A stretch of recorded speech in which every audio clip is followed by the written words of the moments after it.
धन्यवाद sir. Okay, first of all, good evening everyone, one and all present over here. Respected principal sir, respected teachers, and our guests, and all dear students. As you know that today we are here to celebrate the Rajat Jayanti, या silver Jayanti celebration of Uttarakhand.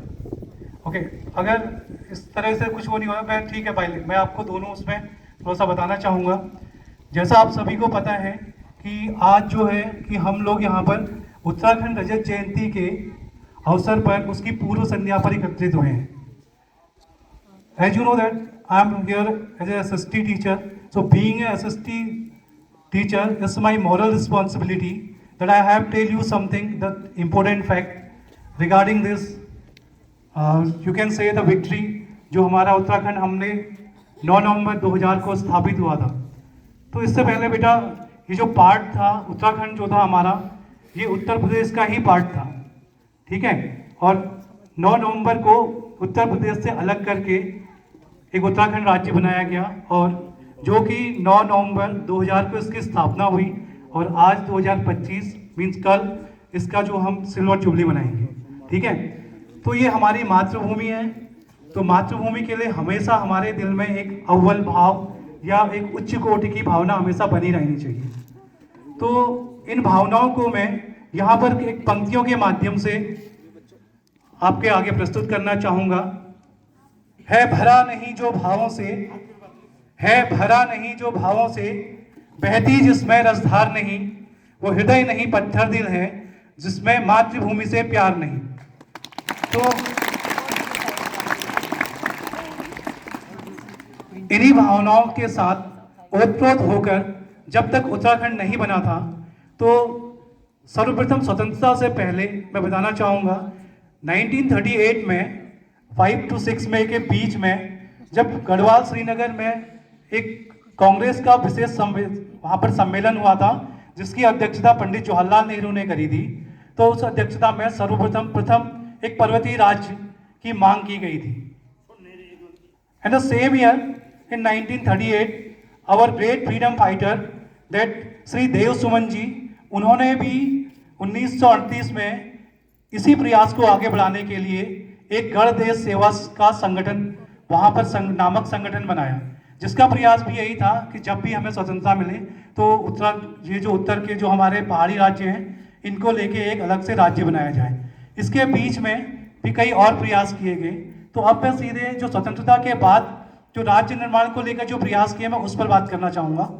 तो इसमें प्रयास तो बहुत सारे राजनीतिक संगठनों ने, व्यक्तिगत प्रयास भी हुए हैं, लेकिन जो मूल रूप से जो सराहनीय प्रयास थे, उन प्रयासों की अगर मैं बात करूँ तो उसमें हमारा उत्तराखंड क्रांति दल और भारतीय जनता पार्टी का उस समय विशेष योगदान रहा.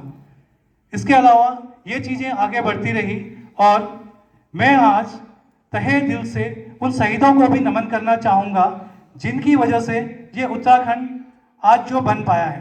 इसमें सर्वप्रथम जो 1 सितंबर 1994 की जो खटीमा कांड की जो घटना है वो, और प्लस उसके सपोर्ट में उसके बाद 2 सितंबर 1994 को जो मसूरी में घटना हुई, उसमें हमारे कई सारे राज्य क्रांतिकारियों ने अपना सर्वोच्च बलिदान दिया.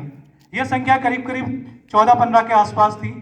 तो जो उत्तराखंड का हम कल रजत जयंती समारोह मनाएंगे, बेटा ये उत्तराखंड हमें इतनी आसानी से नहीं मिला, लोगों ने अपना सर्वोच्च बलिदान दिया.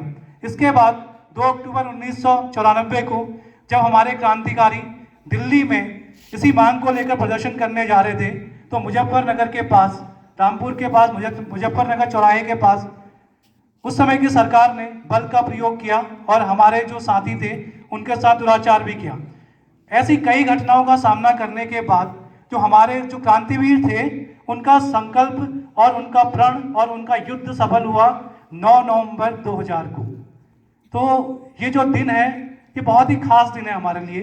तो इस दिन को जो हमारे वीरों का संकल्प था, उसको मैं रामधारी सिंह दिनकर जी की लाइनों में आपको बताना चाहूँगा कि है युद्ध नहीं जिनके जीवन में, वो भी बड़े अभागे होंगे, या तो प्रण को तोड़ा होगा या तो रण से भागे होंगे.